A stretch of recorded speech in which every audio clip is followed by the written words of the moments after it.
Welcome back to the Deep Dive. Today we are embarking on a really deep dive into something usually found in physics textbooks. Thermodynamics, actually. But the Metallicus ecosystem is taking this concept, entropy, and using it as a kind of core diagnostic tool. So for you, our listener, the mission today is understanding how this measure of disorder, or randomness, acts like a hidden pulse for a decentralized financial network, specifically inside the Metal blockchain and the XPR network. We're going from physics to crypto governance fast. It sounds like a big leap, maybe, but it's actually pretty seamless once you get the main idea. Entropy, well, in information theory, it measures uncertainty. In physics, high entropy means high disorder. But in a network, high entropy means high diversity, randomness, unpredictability. And that's exactly what you want for security, for anti-fragility, for trustlessness. Metallicus is using this to connect the physics of information, right, to the economics of trust. It's quite elegant. Okay, try and unpack that a bit. Because when I think about finance, I usually think order, predictability, stability. That's what I want, right? So how can a system that seems to reward, or at least measure, disorder be healthy? That feels counterintuitive. That's really the key difference, isn't it, between centralized and decentralized ways of doing things. In traditional finance, order comes from control, centralization. In DeFi, security comes from controlled disorder, from decentralization.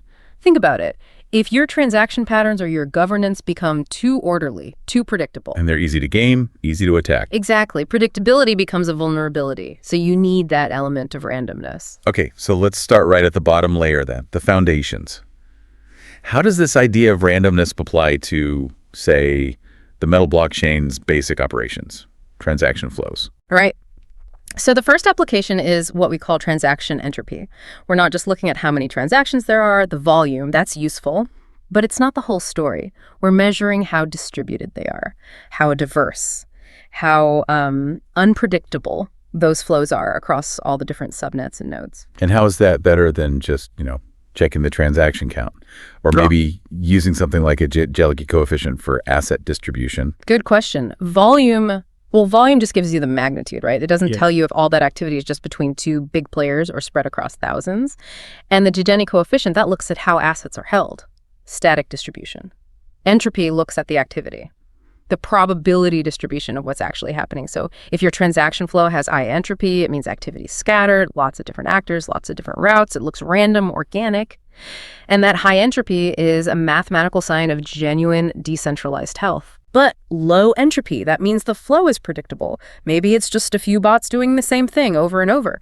Or maybe traffic is getting bottlenecked through just a couple of nodes. Right. That flags potential centralization risk, or even some kind of systemic stress, maybe way before you'd see a simple drop in volume. Right, so it's about the pattern of activity, not just the amount. That distinction is really important. Right. Okay, moving up a layer to security. Proof of stake. How does randomness help protect the consensus? The block selection. Yeah, consensus entropy. This is critical for POS. In any proof-of-stake system, the big dangers are collusion and predictability, right? If someone can guess who the next block producers, the validators are going to be, well, they can try to coordinate an attack, like a 51% attack. So consensus entropy acts like a constant health check on how diverse your validators are. Is the selection process truly random?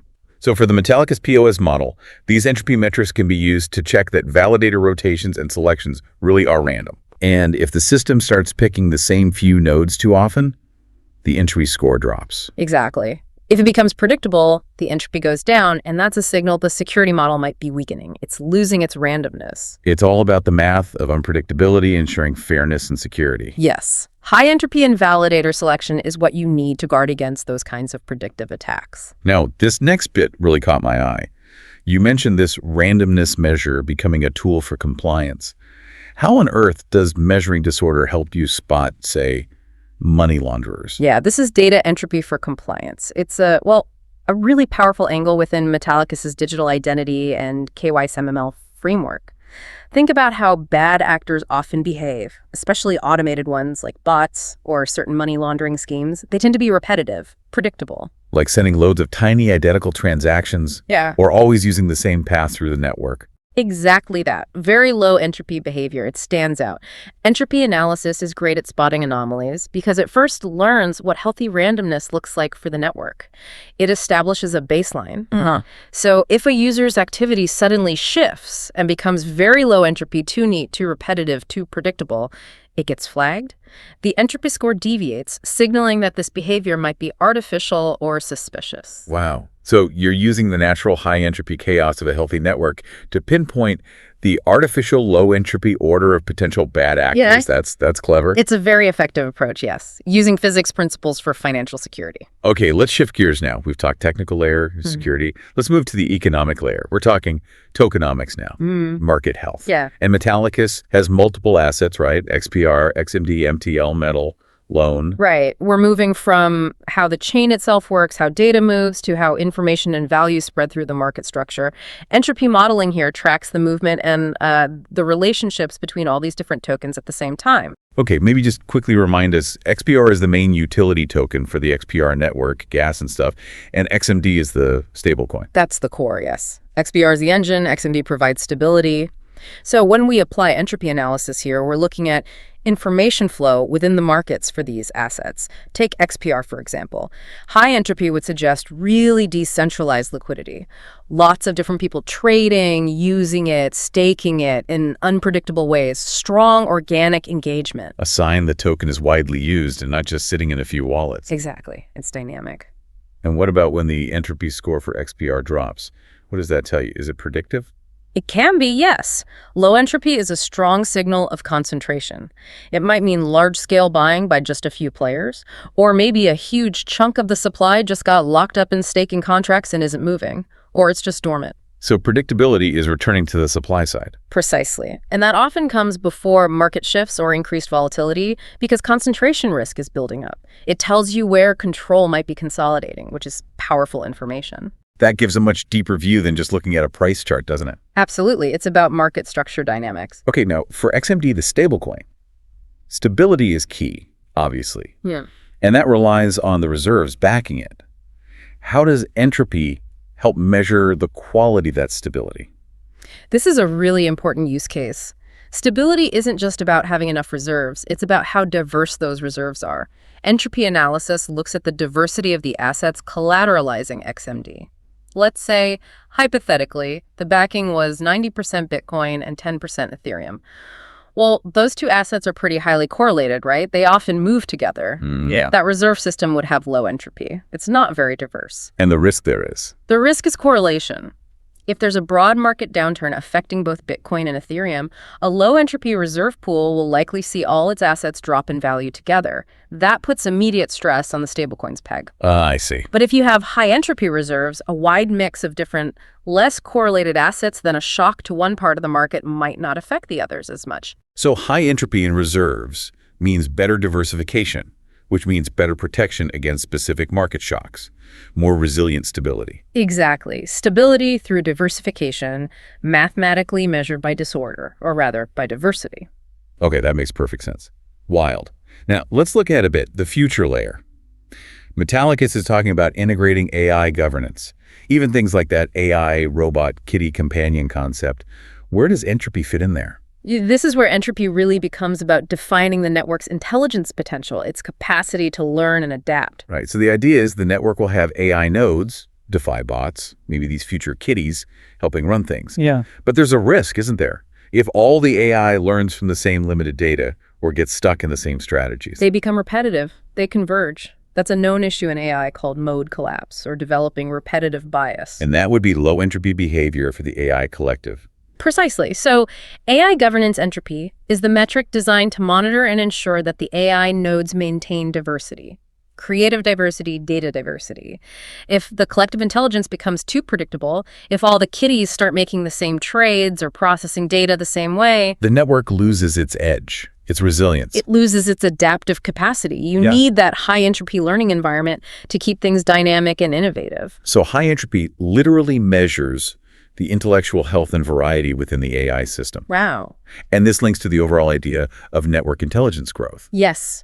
You can think of entropy as quantifying the knowledge temperature of the network. It's measuring sort of how much new information is being processed and generated versus how much old recycled data is just circulating. So high entropy means active learning, new ideas, synthesis, a growing intelligence. That's the goal, a high-growth environment for the network's collective intelligence. Okay, we've covered the why, security, economics, intelligence. It's fascinating stuff.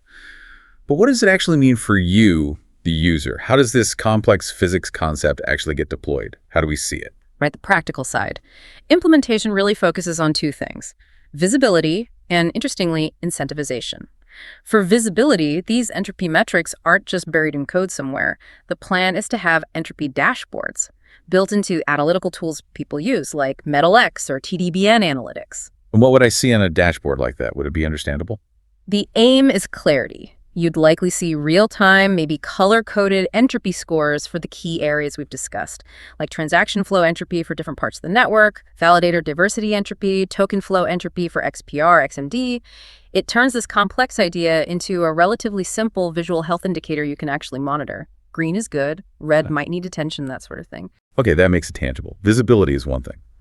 But you mentioned incentivization. That raises a big question. How do you actually reward randomness? How do you encourage users or nodes to contribute to this good kind of uncertainty? Yeah, this is where it gets really innovative. Through entropy-weighted rewards. This mechanism could fundamentally change how incentives work. It moves beyond just rewarding raw volume or speed. So you reward quality participation. Is that the idea? Quality participation that specifically boosts network entropy, yes. Imagine nodes that actively help increase the network's overall randomness.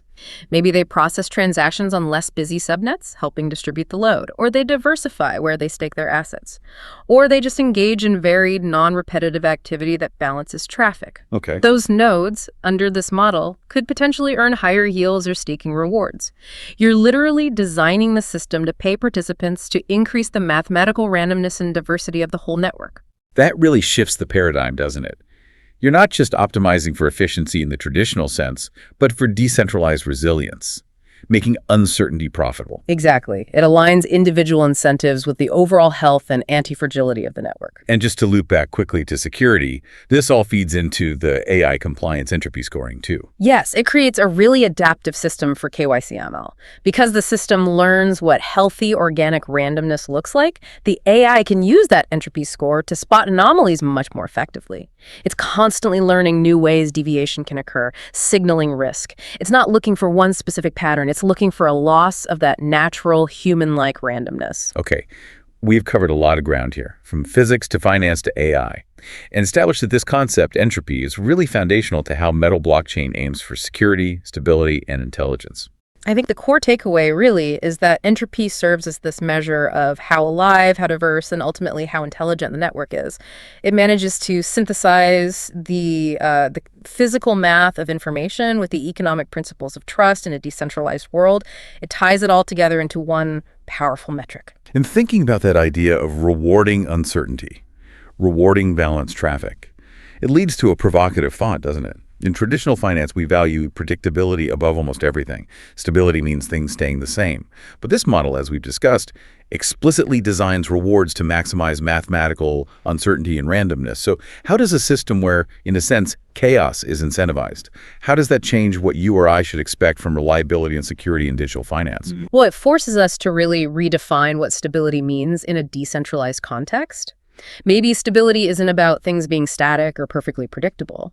Maybe true stability is dynamic resilience. It's the ability of the system to absorb shocks and keep functioning precisely because its underlying parts are too random, too diverse, to all fail in the same way at the same time. So controlled disorder, high entropy, actually creates a more robust, long-term kind of stability. It's anti-fragile by design. Stability through dynamic resilience, not static order. That's something to chew on. We definitely encourage you, the listener, to explore the sources, think more about this idea. Mathematical randomness is the key to digital security and resilience. Fascinating stuff. We will see you on the next Deep Dive.